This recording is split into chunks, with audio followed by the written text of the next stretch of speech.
21st Century Entrepreneurship with Martin Piskarik. I think from the time I can remember, I was always a cup half full person.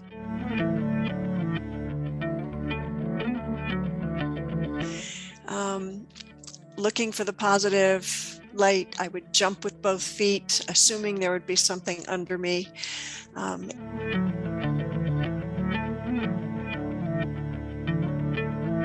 In college, one of my professors, who was a speech professor, asked if I would participate in an exercise at the very beginning of class, and the class was on the art of persuasion.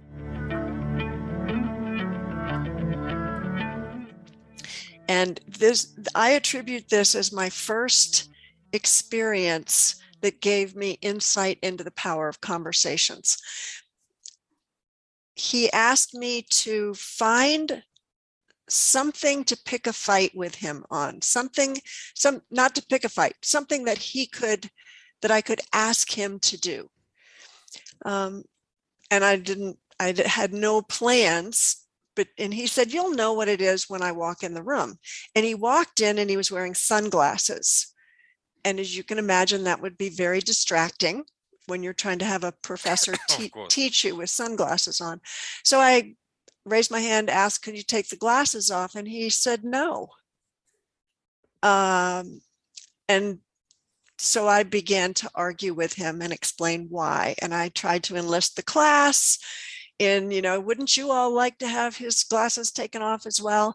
And he kind of looked over his glasses and scowled at us, and they just put their hands down and shut up. And then I started giving all my arguments and my reasons why he would be a better teacher if he took them off, etc. And he finally looked at me and he said, "Look, if you don't like it, you can leave."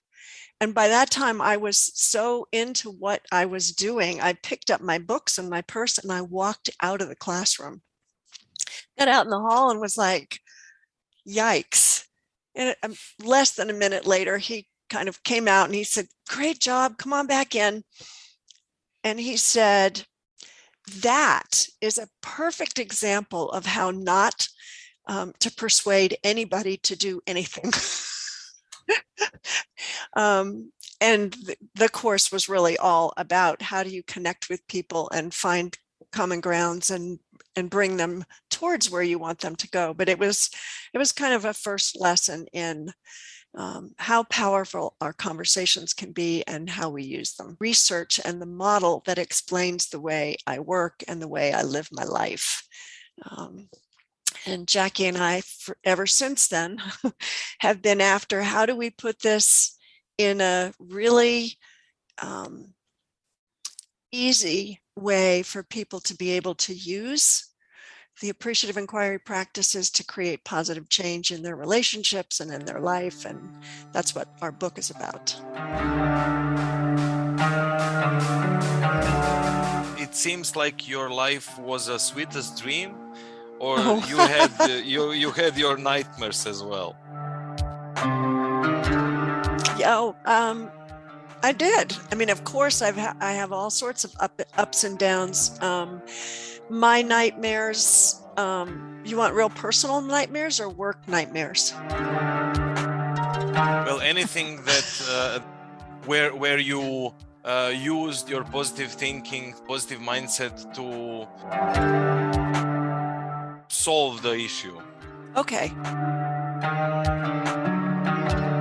One of the most shocking things that ever happened to me was getting fired from a job.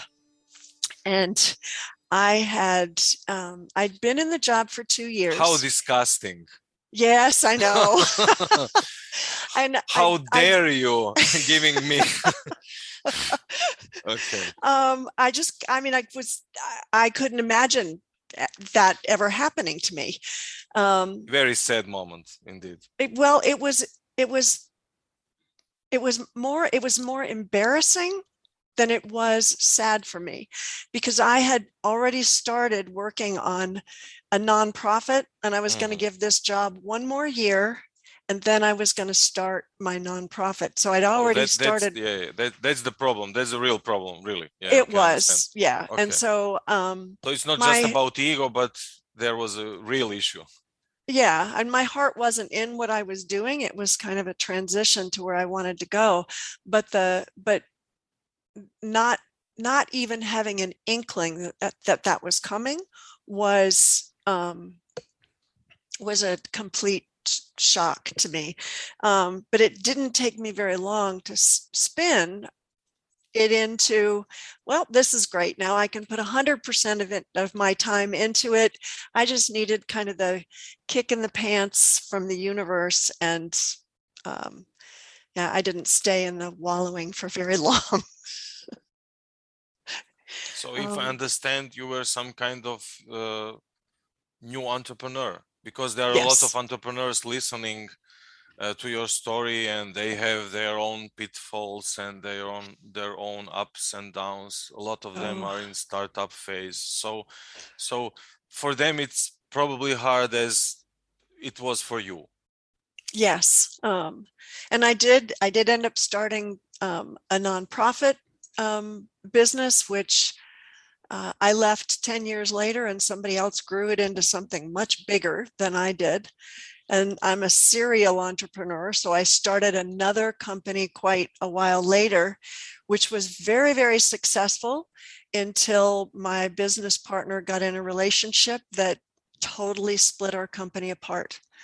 And that was another kind of like drop. But again, it was kind of like, okay, I'm not supposed to be doing that anymore. What's next? And Jackie emerged. Jackie emerged. Jackie, your story, your life story. Oh, goodness. I could just sit here and listen. I love Cheri's stories. I'll just give you a couple of key points because I listened to Cheri. It reminds me of my eclectic career.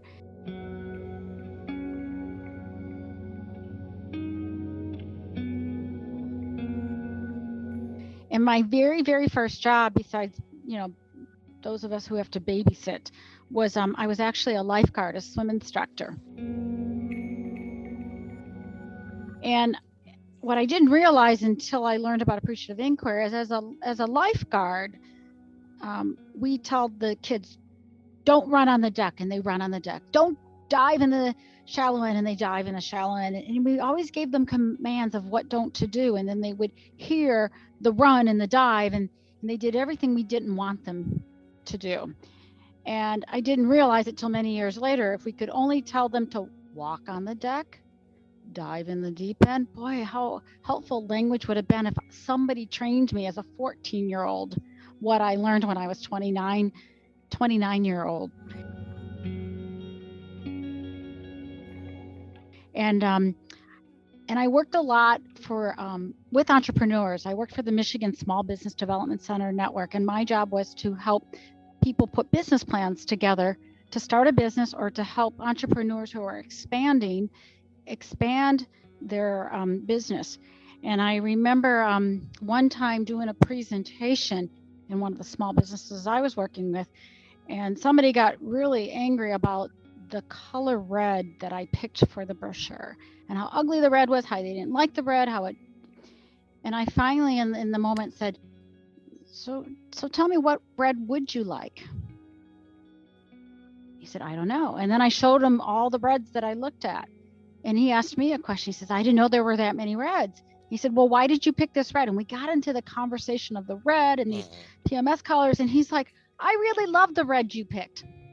And it reminded me, just questions are the answers.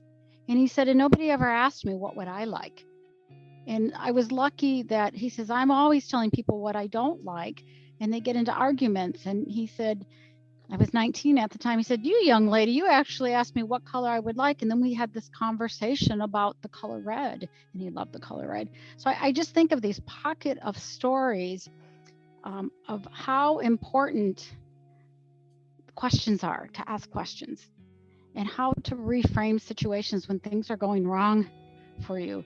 And one of the things, and so Cheri and I met, it was after 9/11, right, Cheri? Maybe 2002. And we come from very different worlds, but we had a very keen interest in, I would say, trying to make relationships, communications, and things better. So that's how we began our journey with writing first about relationships. And then 15 years later, we figured out it was all about our conversations. And so that kind of brings us into the present moment, is the importance of curiosity in my life has been really being curious, asking questions, and then to think there's a whole discipline on this that you mentioned, appreciative inquiry, and how we could study the importance of questions and conversations in our lives. And that's what we get to do, and it's a whole lot of fun.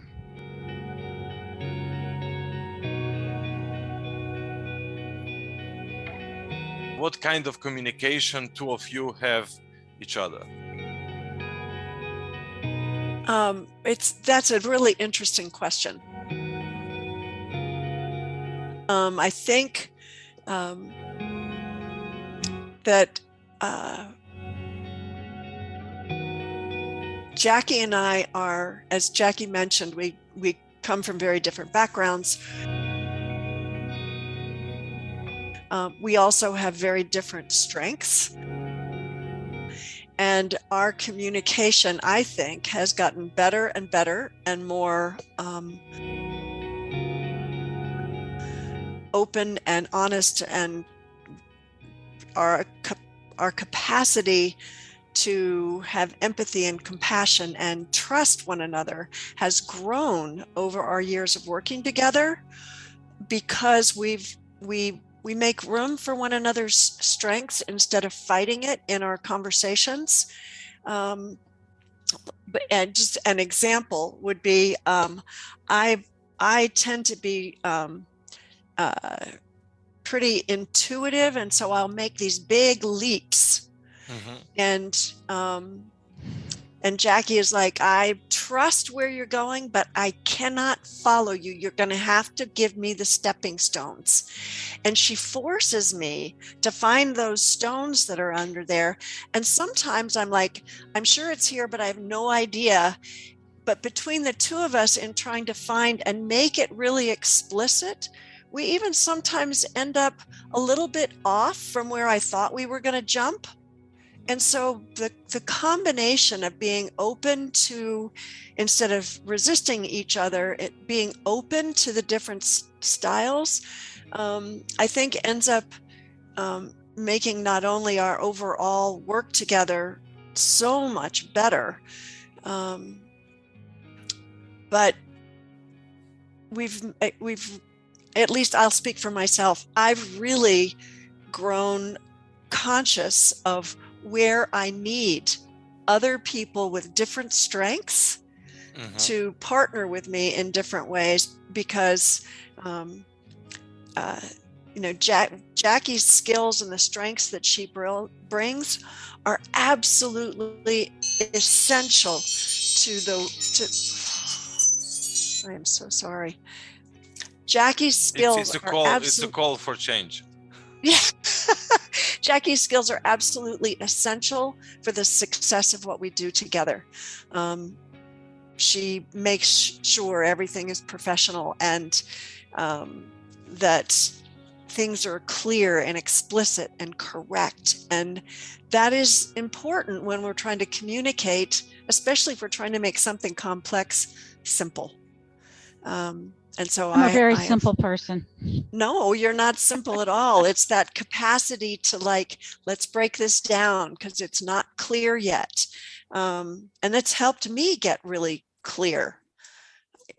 I would have this fuzzy idea, and now I've got so much clarity from working with her. Jackie, what was your transformation during working with Cheri? Cheri is a very creative person who operates in flow. And if you've ever heard of the work of Csikszentmihalyi and flow, when she's in flow, she's on a go. And which is great, because I know she will let me catch up with her. And then it's kind of it's a creative tension where I will like to deconstruct things. And at the end, it's amazing. And when you think of entrepreneurs, the definition of entrepreneurs, the ones who undertake risk, is we wouldn't be as far as we are without her creativity and wanting to push further than I could ever imagine. So she's always very patient, and she waits with me. And that's what I think is when I think of Cheri, do you entrepreneurship. agree? Sometimes I don't think I'm all that patient. Sorry, Jackie, I just saw the reaction. It's on audio podcast, so I wanted to. But when I think of people's lives flourish or flounder one conversation at a time, I would say about 98% of the time we're always flourishing together. And that's what's really important is the connection and the communication. I have learned more with this book in the last 3 years with Cheri than I've learned in the first 10 years we were together, or the first 12 years.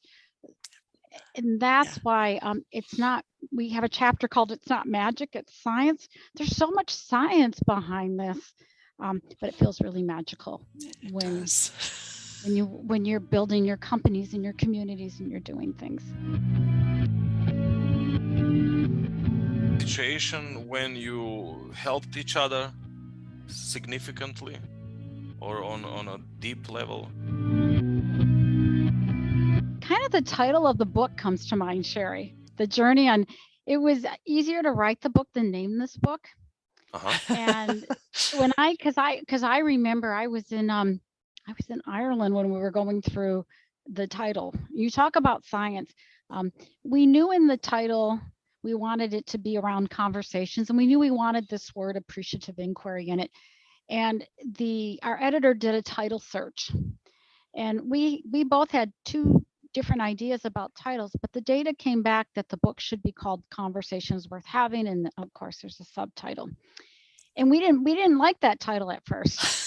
So our editor was really patient with us. He's like, fine, I will do another title search, but I want this title in the title search again. So we were like, fine. And we did another title search. And he says, I have never seen statistics like this. This is the title of your book. And that was like a really trusting moment because we were not in love with the title of the book. So we made that decision, and it didn't feel good, but we really trusted our editor at that point. And I remember having to go through the book and remember how we had to rewrite the manuscript to fit the title that we were going with. And it was just like we fell in love with Conversations Worth Having. It just rolls off our tongue when you're not even referring to a book. You guys have to have conversations worth having, and you need it to feel productivity and engagement in lives. And so it's like raising a child. Wouldn't you think our book is like our third? We each have 2 kids, so they'd be like our third child.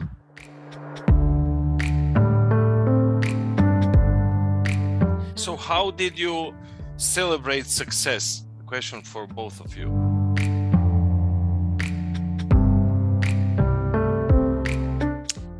Enjoying the company of our one another, our friends, and our family.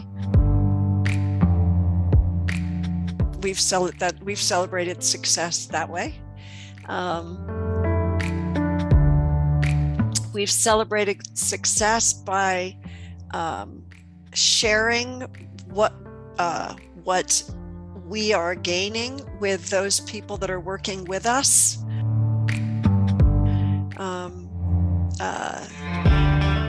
By celebrating them. I think as I was listening to Jackie just describe what she described, it feels a lot like this book, that she and I have been conduits or channels for this book to come out, as opposed to the actual authors or creators of it, that this title wanted to come out. We resisted it. We tried every which way to take the information in the book and put it in a different format. And it kept, our editor kept saying, that's not it. And we kept saying, well, tell us what it is. He goes, I don't know what it is. I just know what it's not. And then all of a sudden, at some point it came out and we were like, oh my goodness, it's all about conversations. it wasn't like we had that thought, and so there's been a lot of getting out of our own way, and then just celebrating and honoring and being grateful for that opportunity. How valuable is having each other in your life? Oh, it's priceless. We talk about this all the time. Martin, you have asked us questions nobody has ever asked in an interview. It's really wonderful. Thanks. You're making us, because when you say this is all about entrepreneurs, when you write a book, it's like coming up with a product and a business, and our strengths align with each other. And I always say to Cheri in emails and texts, I'm so glad I have a partner, because what I can't do, she can do, and vice versa. It's been priceless having a partner. Yeah, and our partnership has grown. In the beginning, it was nothing like it is right now. It feels like there is so much trust and commitment to one another that just never gets questioned.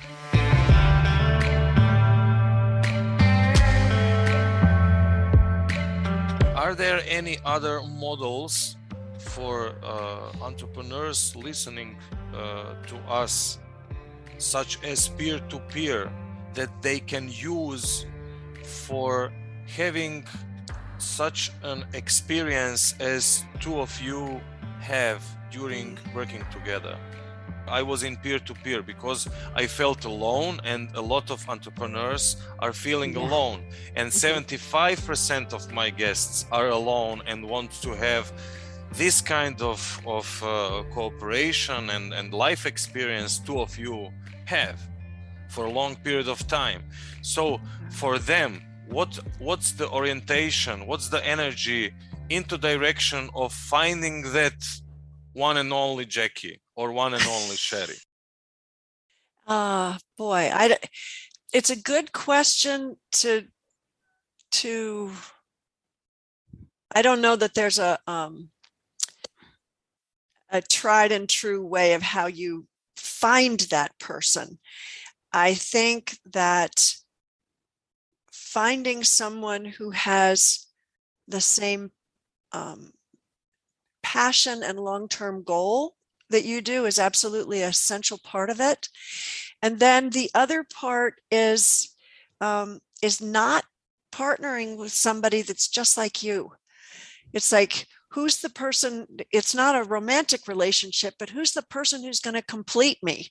Where are my gaps? Like, I am not a detail person, but to be successful, you've got to have somebody paying attention to the details. Jackie is such an amazing detail person. I don't know how she does it. I can't do it, but I am so ever grateful for it. And our work would not be where it is without that. So I think, for entrepreneurs to say, what are the components I'm missing? And then not really to get into that mindset of, I don't have to be the whole thing. I can be part of it and be completely open and vulnerable and curious and more focused on moving the service or the product or whatever it is forward than you are about mine. I think the other thing that Jackie and I both do, and she is even so much better at it than I am, is it's not about the money. It's just not about that. It is about creating this movement to create positive change in the world. So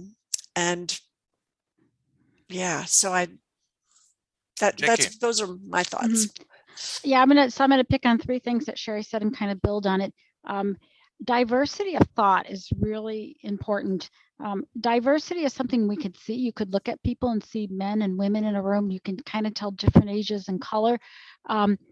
But you could have that look of diversity in a room, but what if they all think the same way? And so just our diversity of how we think and how we get things done, we're really clear and open about it. We have a business plan. We spent we were just going to write a book together. We've done that. Cheri and I did that before this book, but this book has created a movement. So we kind of pulled back, and as entrepreneurs, we made a lot of investment of our own money into creating this community of practice and saying, what's our mission? What's our vision? What's our values? How do we bring people into this community and help lift them up? So Cheri and I meet every Tuesday, and sometimes we meet for 2 hours, sometimes we meet with 4 hours, sometimes we got to get back together on Friday, but communication is so important. And knowing again, I'm going to go back to, and this is a little bit with Appreciative Inquiry, is knowing your strengths and really running forward with your. Cheri knows I'm the detailed, slow me down person. So I let her run with her creativity. I even let her go first on so many things because I need to think it through. And that's why I think you're always patient with me. And it's just, we're always in harmony together and flow. And that's what's really important. And that doesn't happen overnight. That does take patience and understanding. So you've got to have the business sense, which we do. And then you have to have the different strengths of what it takes to, in our case, we're creating a community of practice around conversations worth having, but you start businesses up and you can't do it alone. Look for strategic partnerships. Look for someone that gives you synergy so you're not doing it all. Cheri, in that quest of finding your business soul, what kind of conversations do we need? Critical one, destructive one, worth having? We want conversations that move us towards the outcomes we're looking for. It's like, what am I trying to find? What am I trying to do? And how do we have a conversation to make that really clear? Either within our own minds, having that conversation if I'm a solopreneur, but if I'm looking for that partner, it's having conversations about what I'm looking for, and what are you looking for in a partner, and might this be something we could do together? Clear on what levels? Clear on emotional level, cognitive level. I think clear on all levels. All the above. Yeah, I think one of the things I used to think that I was cognitively clear on appreciative inquiry, but I don't think I got fully cognitively clear until I was mind, body, spirit, emotions. All of it was like congruent. Oh my goodness, it's conversation. And I got, congruent through this.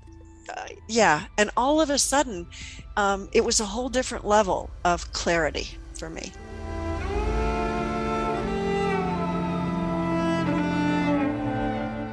Yeah, I would say if those of you listening here, ask yourself in your waking moments, how many hours are you in conversations in your mind, talking to yourself, in conversations where you're doing something on an email, a text, social media, in conversations with others. And most people will tell us, this is an interesting number, when we say 1 to 100, they'll say anywhere from 95% to 300%. I was like, wow, that's a lot of conversations in your waking hours. But that's more like we're constantly in conversations, unless you're meditating probably, or sleeping maybe. Then you're trying not to have a conversation. And even that's hard, because when I first learned to meditate, I was having conversations.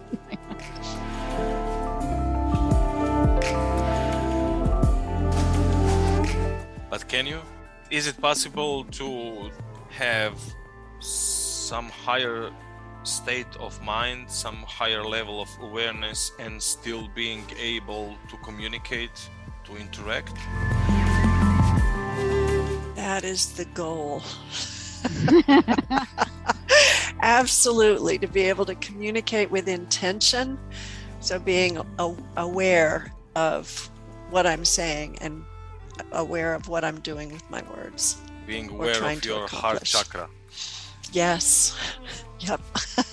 Exactly. When you speak about appreciative inquiry, what does it mean? And is there a model? So I'll give you a simple definition and quickly break apart the two words. So appreciative inquiry it's an approach, it's a philosophy, it's about discovering, imagine this, discovering the best in your people and the situations and the relevant world around them. That's very refreshing, and there's lots of science. It's productive for you and its engagement. If you look up the word appreciative, it means to value. So being appreciative means I value you, Martin, and I value our situation. I value it. And inquiry is really powerful because inquiry is questions and curiosity. Mhm. And so it's when you bring the two together, it's about really asking questions so that we value each other in this situation and what's going on and how do we find a way forward together.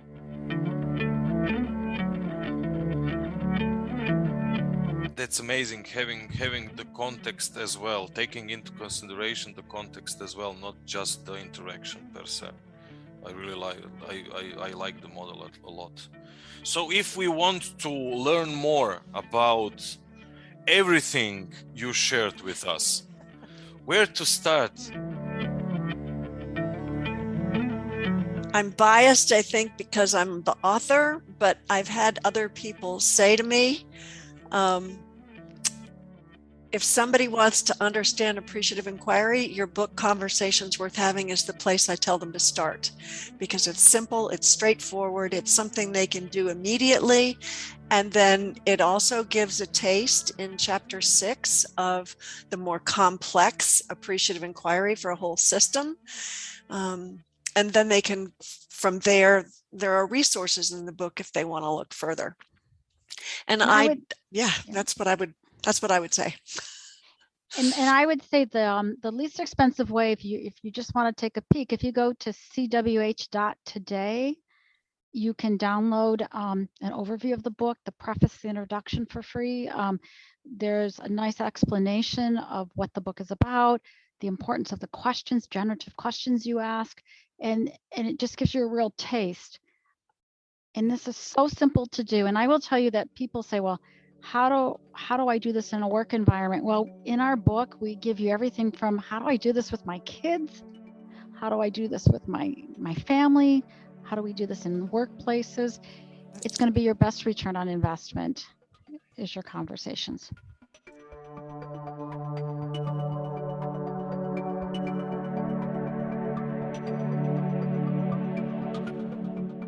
'21st Century Entrepreneurship with Martin Piskarik.